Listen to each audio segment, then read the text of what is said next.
16 candidates came to London to fight for Lord Sugar's £250,000 investment.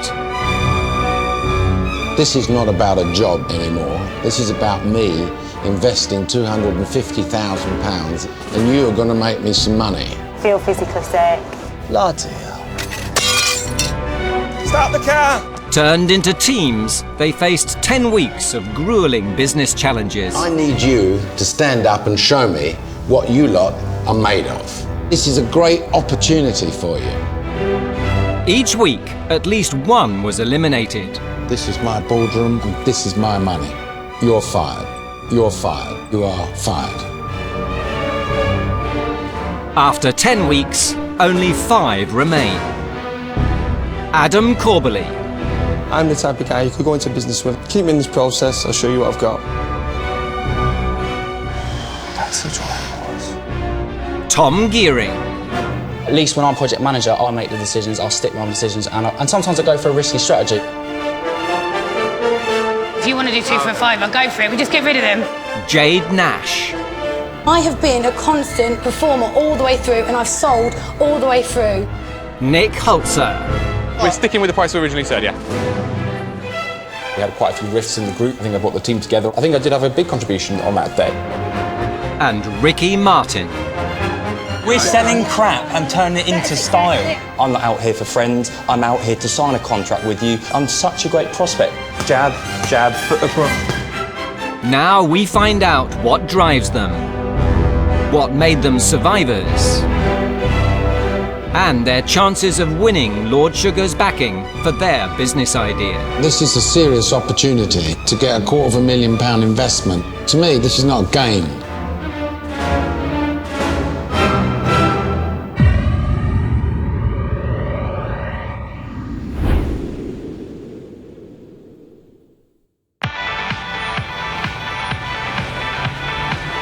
At the start, each was convinced they were the first-class ticket. I won't be intimidated by any of the other candidates during this process. I'm a massive character myself, and I'm here to show them and Lord Sugar from day one that I have got what it takes. When it comes to business, I'm like a shark. I'm right at the top of the food chain. I'm somebody who will take whatever I want, whenever I want it. I truly am the reflection of perfection. My mind does work a bit like a computer. I rank almost everything in my life, a bit like in an Excel spreadsheet. Business is all about logic. I think of solutions to complex problems quicker than other people can. When it comes to working, yeah, I tend to smash my targets, and I do it in style. I'm definitely a natural born leader. Even when I'm trying not to lead, I end up leading. I run a company that turns over £3.5 million already. But I'm not ready to stop there, and I firmly believe right now that I will be Lord Sugar's business partner. But to get this far, it's been a hard fight.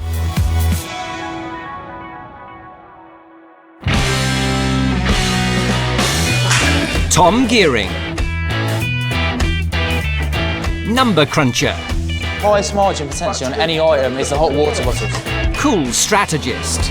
This restaurant is an amazing place, absolutely amazing, and they will be keen to get people in. Risk taker. So I'm going to give you £200, but really I want to try and spend as little as possible.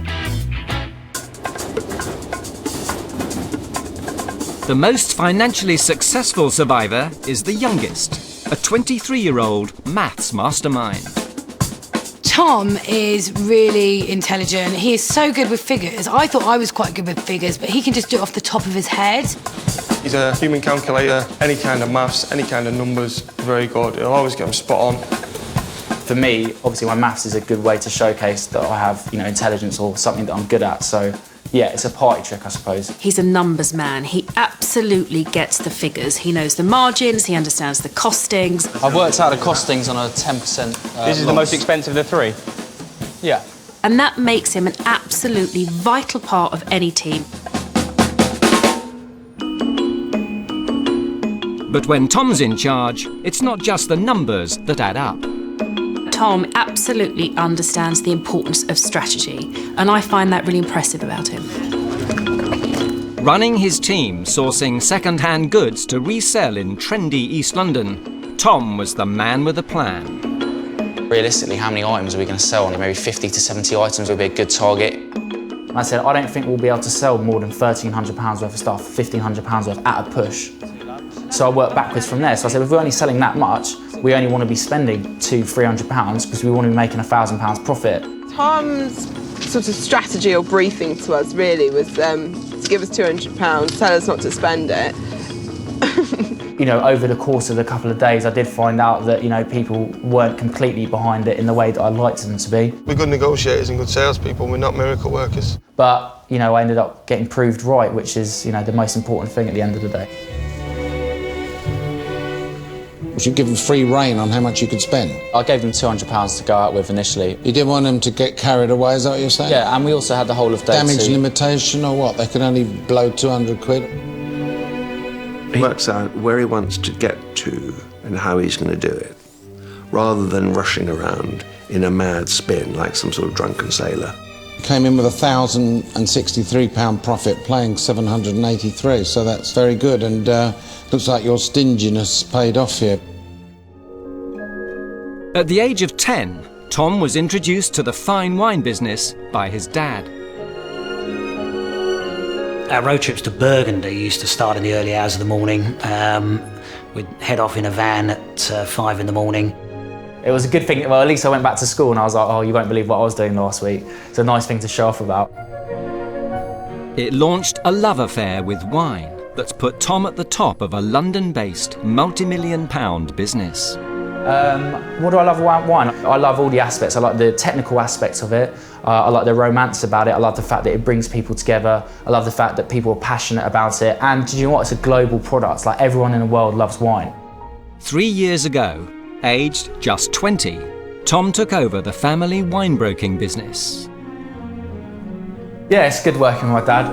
I'd say that I learned a lot in terms of having confidence to run my own business. It's been that guiding hand that's really helped me build my, business acumen and, be the person I am today. So yeah, I'd say he's been a massive help. He's transformed the company into a firm with 350 clients in 21 countries. I think it's fair to say that Tom and I have got a fairly good father and son bond. And to be honest, I'm surprised and delighted that he enjoys working with me. When people first meet Tom, they think that it's all been handed to him on a plate, when actually all his hard work and all his dedication and all the long hours is what drives the business, not that it's just been handed to him. Tom's drive to win emerged at school, especially in sport. When I was younger at school, the academic side actually came quite easily to me. But really, what I really drove hard and what I really put all my effort in was actually on the sports field. I wanted to be in the football team, I wanted to be, playing golf, I wanted to be playing tennis, I wanted to be involved in all those sports and perform at the highest level, and that's where I really drove myself hard. Tom's very competitive. If he was playing a match with anyone and it wasn't going well and he became frustrated, he would often throw his racket across the court. I think I'm very much kind of like there, and then as it doesn't go my way, I'm like bang, straight up, and just reaction. But I think it's quite short and sharp and I can recover from it. Tom's really fun. When he's not working, he's out partying with his friends. He loves good wine, good food. Tom has got a very interesting fashion sense. I think he's quite vain when it comes to how he looks. Tom is actually addicted to his hair. He has different styles. It might be today I'm Tom with a quiff, sometimes it's Tom with a side parting, and then, yeah, he loves his hair. On one hand, he's a very intellectual young man, very knowledgeable. Still getting this kind of creamy vanilla notes for it, which might be the French oak that is obviously matured and barrel, but yeah, I think it's delightful. And on the other, he's half a playboy, half a gambler. In the task for week 8, you're going to organise the sale of urban art tomorrow night in 2 of London's cutting-edge galleries. Both sides of Tom were on display. Hi there, how are you? How are you doing, you alright? I'm good, It's lovely to meet you, it's Laura. As project manager, Tom had to convince the artists his team should sell their paintings. What attracts me to street art, and I have a few bits in my house, is traditional kind of street art spray paints. Negotiating with the artist known as Pure Evil, he suddenly emerged as an art buff. Myself, I'm a big fan of obviously Space Invader from France. I think it's absolutely excellent. Banksy. So when you went to California, who did you kind of take inspiration from? Because obviously you have people like Shepard Fairey over on the obviously west coast with his Andre the Giant and Nia Bay. It's become huge and that's absolutely mammoth. Right, see you later. But when the artist was unimpressed, Mr. Cool started to melt. I'm just giving you a call really just to see what your thoughts are on, you know, exhibiting with us. Well, I think I'm going to go with Sterling. Oh, it's really disappointing. Really disappointing. When things go wrong or Tom doesn't get what he wants, I often look at him and think, do you have the maturity to really deal with that?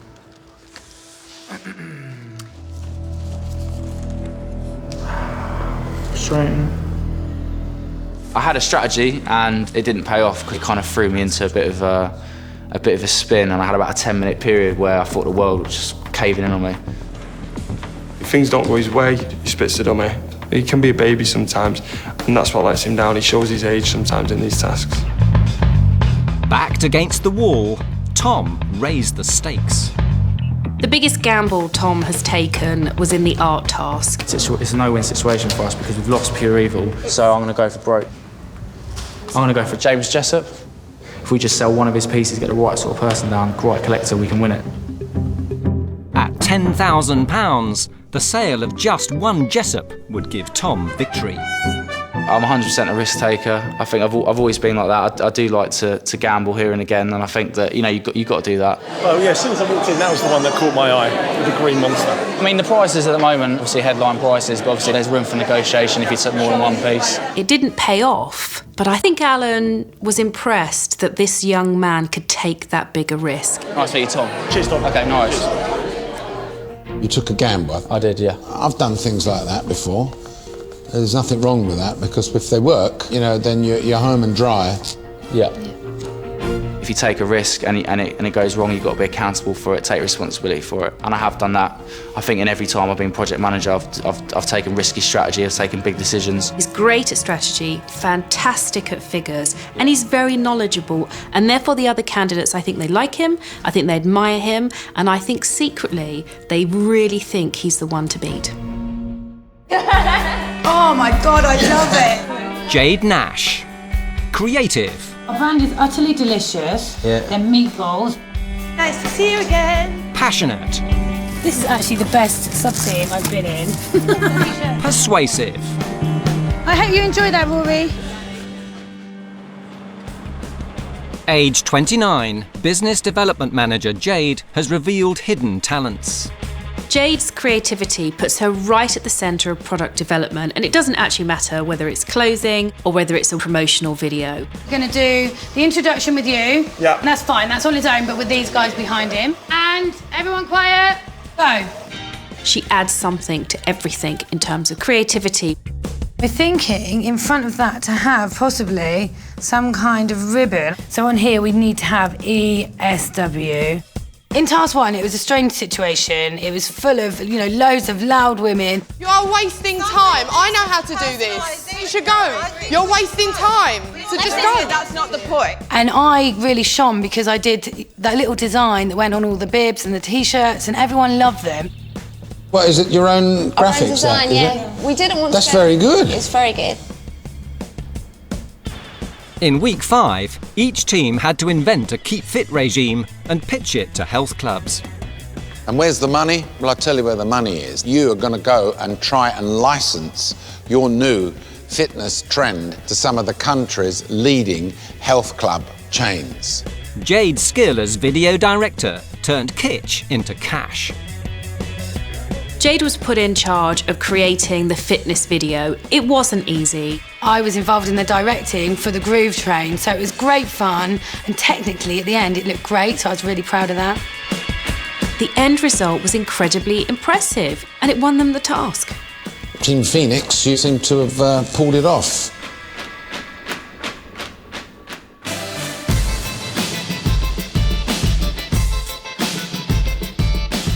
I grew up in Wiltshire when I was younger, and I was there until I was 18.